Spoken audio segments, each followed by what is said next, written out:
Okay, pag-usapan na po natin ito po, no. Punta na po tayo rito kay Martin at saka kay Inday Sara Duterte. As usual, ang darling po ng press ngayon, parang lening-leni talaga eh, no? Lahat ng hakbang ni Martin. Si Martin po, kung hindi nyo po natatanong, si Martin po ay kasama ni Pangulong Marcos dun po sa United States. Pero kino-cover pa rin siya ng mga media natin dito. Nakakabilib talaga eh. Nakakabilib. Excuse me po. Okay, ito po si Inday Sara Duterte. Kung hindi nyo po alam, siya pa rin po yung ating caretaker habang ang Pangulo po ay wala po sa Pilipinas dahil po sa kanyang pagiging Vice President. Taliwas po, no? Sa kagustuhan ng mga Tambi boys, Tambi supporters na hindi siya yung i-appoint, siya po yung caretaker. At nakita naman po natin na nagtatrabaho po, no? Dito po sa kaganapan na malaking lindol sa Mindanao. Nakita po natin na pinamunuan niya yung NDRRMC meeting para po talakayin kung paano po aatake yung ating mga iba't ibang ahensya, DND, yan pong kasama po ng DSWD, DILG, etc. para po makatugon, no, sa ganitong mga sakuna. Meanwhile, yan po ay nakita lang natin sa Facebook page, no, ni VP Sara Duterte. Meanwhile, ang binabalita po ng Inquirer, ewan ko sa ibang dyaryo pero ito po ang binalita ng Inquirer. Tignan nyo naman, no. Wala pong picture kasi sabi po ng Inquirer, House Speaker Martin Romualdez designates House Deputy Majority Leader following the magnitude 6.8 earthquake that struck on Friday, November 17. Bigla ko po naalala yung ganitong mga gimmick, no? Yung mga media po magsasalita lang. Ganito yung mga halimbawa nung sinasabi ni habang nagtatrabaho na yung NDRRMC, yung mga DILG, yung mga DSWD under ng Pangulo, na ngayon po ay siyempre under po ng caretaker Vice President Sara Duterte. Habang nagtatrabaho po sila, ang kino-cover po ng media ay yung ipinag-uutos pa lang ni House Speaker Martin Romualdez. Saan ka nakakita? Ganyan na ganyan po, no? Ganyan na ganyan po 6 na taon yung pamunuan ni Pangulong Duterte na habang nagtatrabaho po yung NDRRMC, habang yung ating mga militar ay naroon na po sa mga bahaan, nagliligtas na ng mga buhay, ang kino-cover po nila yung mga directives nito ni VP Leni VP Leni Robredo, na nagsasabi na malapit na pong dumating diyan ang aming mga volunteers, no? Yung mga angat buhay volunteers ay naghahanda na. Yung mga angat buhay volunteers ay nagsasako na ng mga relief goods at penging donasyon. Yan po no. Yan po yung ating balita. Lindon. Lindon, may gumagaya sa iyo. Okay. Nakakatuwa po kasi kung ito po ang susundan ni Martin na anong tawag diyan na hakbang, makakatiyak po tayo na sesemplang din yan pagdating po sa 2028 kasi no amount, no, wala pong projection, wala pong amount ng media coverage, media mileage ang makakatapat ng tunay na paglilingkod. Yan yung problema nyo nakakaharapin dito kay VP Sara Duterte. Okay. Punta na po tayo rito sa mga sinasabi po ni Martin. At ng iba pa pong mga balita.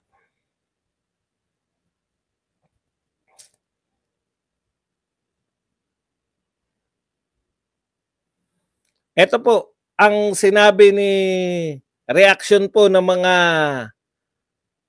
wag na yan, pangit. Ito. hindi hindi rin natin matiis yung mga pangit. Ito po. House Deputy Majority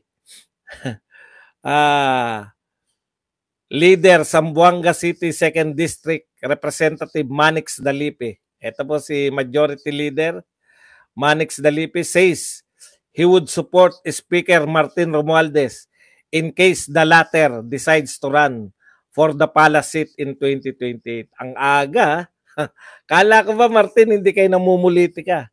O sunod na mga congressman, magpahayag na kayo ng suporta kay Martin sa 2028. Yan po ang hindi namumulitika, no? Yan po ang hindi po nagsasabi na trabaho lang muna tayo. Pero yung mga tauhan niyo nagdedeklara na. Na kung siya ay tatakbo, susuportahan ni Manix Dalipi. Ang tindi niyan, no? Ang lakas ng puwersa niya ni Manix Dalipi. May isang congressman na po. Magbibilang tayo araw-araw niyan. Gabriela Partilis, Representative Arlene Brosas, quips that nobody would stop former President Rodrigo Duterte if he's really serious about going straight to jail. Hindi niya po sinabi na siya ay hindi lalaban para magpakulong. Ang sinabi niya lang, ipinapakulong na siya ni Franz Castro. Actually, kung hindi niyo po nauunawaan, dapat kasi sa mga to, mga mahihina umintindi, no? Tatay Digong, sa susunod nga po, pag magjo-joke kayo, lagyan niyo po ng joke kasi hindi po nila maunawaan na joke yun. Joke po yun. Yung sinasabi niya na pinapakulong siya ni Castro, magpakulong na lang siya. Dahil sinasabi, inaapi siya ni Castro. Joke po yun. Actually, pinagtatawanan ni Pangulong Duterte yung isinampan yung kaso. Okay, ito po. Nag-usap na po si President Xi at saka si President Bongbong Marcos Jr., no? At ang ganda naman po ng kanilang pinag-usapan, no? Ang sinasabi po nila yung pong problema natin sa West Philippine Sea, wala pa naman pong kasagutan kung ito ba ay hindi na masusundan ng kung ano-ano, no? Pero ang tiniyak po ng dalawang leader ng bansa, Pilipinas at China, na sana wag maging makaapekto sa relasyon nila, relasyon natin with China, yung West Philippine Sea. Kung ano man na nangyayari sa West Philippine Sea, ay hindi dapat kasama sa pangkalahatang ugnayan ng Pilipinas at China. Ayan. Ayan, no?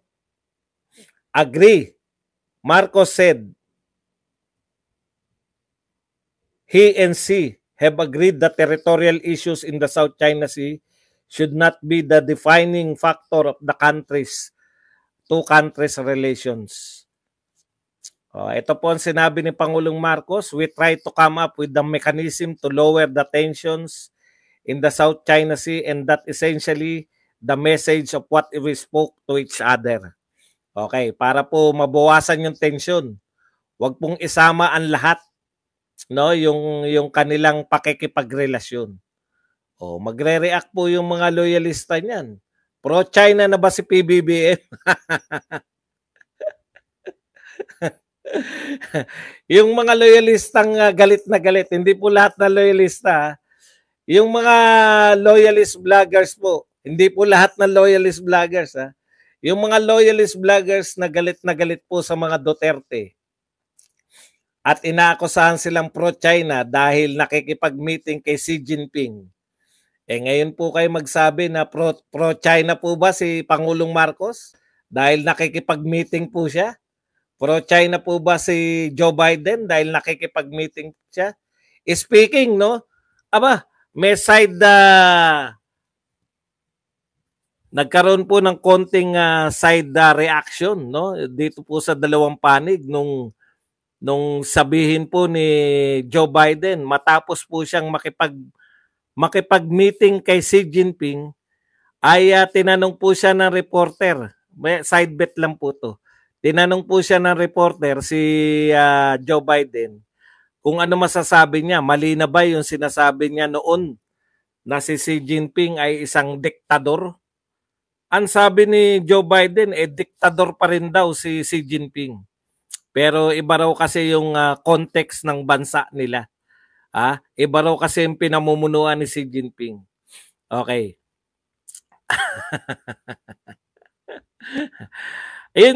Itong ganitong usapin, siyempre magre-react yung China, no? Na talagang hindi ko po alam kung ano pong uri ng diplomatikong relasyon ang gusto ng US. Ito lang po si Joe Biden, no? Baka minsan may mga sinasabi si Joe Biden na parang hindi na po nakaayon eh. Parang wala na po sa lugar, 'di ba? Na marami na pong pinipicture na nagsasalita siya ng mga walang kahulugan. Katulad po noon. Kami meeting lang nila ni Xi Jinping, akalain mong tawaging diktador. Wala na sa wisyo minsan. Pucha, mahirap po 'yun. 'Di ba? Kaya ka nakikipag-meeting kay Xi Jinping dahil alam na po natin sa ngayon, no? Siguro expose na sa mga politiko po na nananawagan na iban lahat ng mga Chinese product. Yung pinakamalaki po nating kaalyado, no, na inaasahan natin na kalaban ng China sa lahat ng aspeto, pinakita po ng US. Yung mga maka-US po diyan, wag na po kayong hindi ko po kayo akusahan bakit kayo maka-US, hindi po. Gayahin po ninyo yung style ng mga taga-US. Iba yung politika sa ekonomiya. Ayun po yun eh, no? Yung pong economic, panatilihin po natin yung politika, yung mga tension po ng mga dito po sa teritoryo. Nakita ko po nagpapaluan po sa teritoryo yung China at India. As in paluan yung mga sundalo kasi meron silang land meron silang anong tawag doon, yung pagitan nila lupa no? Nagpapaluan. Pero member sila pareho kung di ako nagkakamali ng BRICS, di ba? Yun po yun eh. Yun yung sinasabi natin na dapat yung mga nasa gobyerno marunong sa diplomasya. Ngayon, back to ulit tayo. Kasi nakita na natin yung numero 1 nating tagapagtanggol kung sakasakali. Yung inaasahan natin na magtatanggol sa atin laban sa China. Nakita nating bumubuo na magandang relasyon sa China. Maging militarily. Alam niyo po ba kung bakit napilitan na yung US na militarily makipag-alyansa na sa China? Kumbaga, kulang na lang magpirmahan sila na walang digmaang magaganap sa pagitan ng US at China. Pero papunta na sila doon. Kasi masyadong busy na yung US Busy na yung US sa digmaan sa Ukraine, sa Israel, no? Hindi na po nila kayang magkaroon pa uli ng isang digmaan dito sa Asia sa pagitan ng China. Tandaan nyo pagitan ng China at Taiwan, hindi po tayo kasama sa usapan. Sa mga nare-realize nyo na akala nyo napaka-importante ng Pilipinas sa mga usapang pang-international. Ang pinag-uusapan pong tension, no? Yung China at Vietnam, China at Taiwan. No, yung kung tayo man sabit lang tayo lagi. Wala po tayong sarili na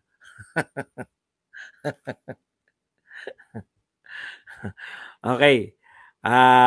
Maganda rin po 'yan dahil sinabi po ni Xi Jinping na yung mga warmongers sa atin, magkabilang panig. May mga warmongers po na sa panig po ng mga maka-Duterte kuno at sa panig po ng mga maka-Marcos kuno. Panay mga kuno na lang. Napatunayan po natin na yung dalawang pinaka-importanteng leader sa mundo, gusto po nila na walang maganap na digmaan sa pagitan nila pareho. Wala pong kasunduan na may mga ganyan po kasing kasunduan dati. Yung mga hindi sila maglulusoban, wala pong ganun. Pero ang kawawa po dito yung Taiwan, sa tingin ko lang. Kasi siyempre, poprotektahan ng US yung interest nila. Kasi kaya naman nagganyan yung Taiwan di ba? Kaya naging mainit po. Akala ng Taiwan, all-out support sa kanila US. Pagdating ng panahon, pagdating ng panahon, yung interest na ng US na ang pangangalagaan nila. Biglang, ano kaya pakiramdam ng mga Taiwanese, no? Matapos dalawin sila nila Pelosi, matapos silang papaulanan ng mga missile ng China dahil sa pagdalaw ni Pelosi, matapos na pag-initin yung sitwasyon dahil diyan sa kagagawan din ng US, nakita nila nagkakamay si Joe Biden at saka to si Xi Jinping. Ang sakit siguro sa loob, no? Na yung inaasahan mong kakampi, binentahan ka lang. Ang yaman po ng Taiwan Yung inaasahan niyang kakamping US, na anytime na lusubin sila ng China ay magiging tagapagtanggol nila, nagbenta lang pala sa kanila ng mga missiles. Yan po ang katotohanan. Tayo naman po, tayo po, tapat tayong kaibigan, pero hindi po tayo bibili. Wala tayong pambili.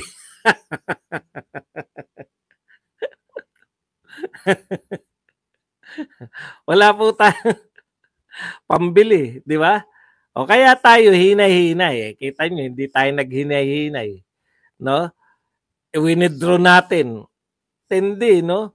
Tayo po ang nag-withdraw. Nung sa Mindanao Railways. Pilipinas po yung nag-withdraw. Dito po sa kasunduan natin na popondohan ng China yan. Nainip tayo. Siyempre may tension pa Alam nga naman nakikipagsagutan tayo sa China tapos bibigyan tayo ng pondo. Hindi nyo man lang hinintay na nag-meeting si Jinping tsaka si Pangulong Marcos bago natin withdraw. Pag sinabi ni Pangulong Marcos, pangit pala talaga kausap tong China. Sayang po yun. No? Ngayon, sa bagay, huwag na tayo magsalita dyan. Kakasabihin na naman.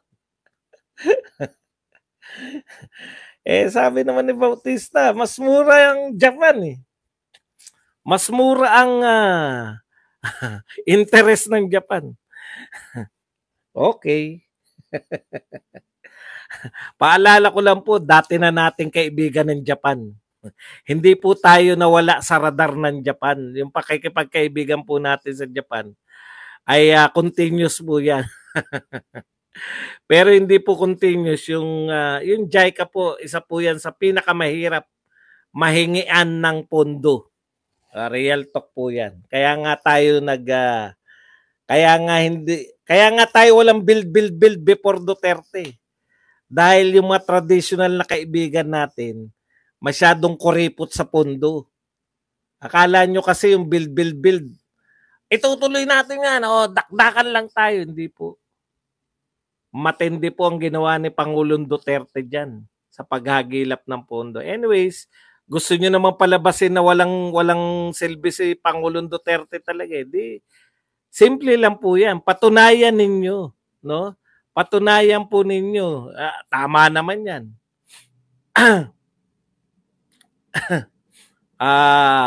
Patunayan ninyo na kaya ninyo yung mga ipagpatuloy yung mga ginawa ni Pangulong Duterte na hindi yung sinusundan nyo yung yapak niya. Lin lang ba? Lin lang? Hindi po ako nanliling lang. Sinasabi ko nga eh. Ano po ba? Hindi. Binuran nyo kagad eh. Sa bagay, nariyan pa naman yan. Hindi po ba totoo yung build? Ito, hayaan nyo lang yan. Hayaan nyo lang siya makinig. Ito lang ang tatanong ko sa'yo, Iho, kung sino ka man. Nanlilin lang daw ako. So, ibig sabihin, ang build pala ay hindi totoo. Kayo ba ang taga Cebu? Yung wala pa yan si Silex? Linlang lang ba yan? Baka naman drawing lang yan. Yung po bang dinadaanan ko pag pupunta ko rito, papunta ko ng Bulacan na Skyway, linlang din yan. Wala talaga yan, nag-i-imagine lang ako. Ayan ang mahirap eh, no? Ito po ang mahirap sa mga tao. Ako po hindi pa po ako bumibira. Imaginein po ninyo hindi pa po ako bumibira. Hindi ko po binibira si Pangulong Marcos pa. Panlilin lang na sinasabi nyo. Wala po akong binibira kay Pangulong Marcos. Hindi po si Martin ay hindi po si Pangulong Marcos. Dahil ang pagkakaalam po namin ngayon, good pa si Pangulong Marcos at si Sara Duterte. Katunayan, ang ating pong caretaker ngayon, si Vice President Sara Duterte. No? Tatawagin nyo ko ng lilin lang. Hindi totoo yung build. Pag sinabi nyo sa tao, pag yan lang ang tanging paraan nyo para manalo si Tambaloslos, na nanlilin lang yung mga supporter ni Tatay Digong dahil wala naman talagang totoong build. Wala tayong magagawa. O, sabihin nyo na rin, hindi totoong war on drugs. Linlang lang pala si Duterte. Hindi ba totoo yung war on drugs? Wag pong wag kayong sa pantasya. Napuntahan ko yan, Coastal Road sa Davao City, linlang din. Taga Cebu, si Silex, linlang din. Sangkatutak po ang naipatayo, linlang lang. Diyan po sa may Intramuros, may maganda pong tulay dyan, linlang din. Grabe, no? Yun lang po para masiraan si Pangulong Duterte, no? Kami po nanira nun sa mga dilawan. Pag sinabi naming inutil ang dilawan, talagang inutil. Sasabihin nyo sa amin, ang linlang lang kami. Pag sinasabi namin build. Wow. Wow na lang kami. Yan ang magpapanalo sa inyo. Yung panlilin lang ni Duterte, ni Badong. Nanlilin lang ako. Yan po. Alam mo nyo,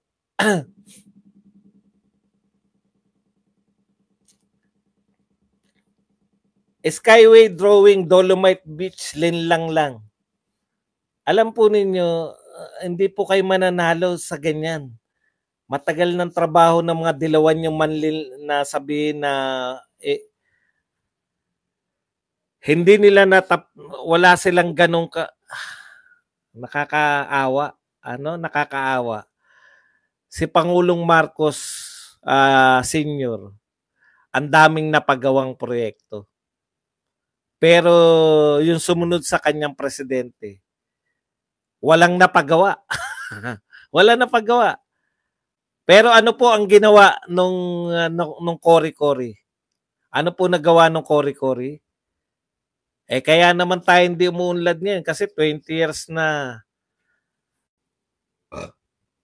20 years si Pangulong Marcos. Sinisi yung dating administrasyon. Ito po hindi sinisisi. Nililin lang daw natin sa achievement ni Duterte yung mga tao ngayon. Talaga? lahat tong nakikita namin nung araw ang OFW, putya, pinakamukhang tanga tayong airport. May yung maleta mo, meron ng lock. Meron pong, alam niyo po ba dyan sa NAIA? Meron pong lamesang mahaba dyan. Para saan yung maletang mahaba? Bago ka pumasok ng airport. Para babalutin mo yung iyong bagahe ng plastic. Bakit kinakailangan mong balutin ng plastic? Para pag may nalaglag na bala, hindi iyo yun kasi may plastic na nakabalot ka eh. Nawala po yun laglag bala. Isang mura lang ni Pangulong Duterte. Linlang din yun. Nililin din lang kay ni Badong. Hindi naman. Lyndon Castillo Jr., thank you very much sa $1. Ang tindi naman ang panlilinlang ko.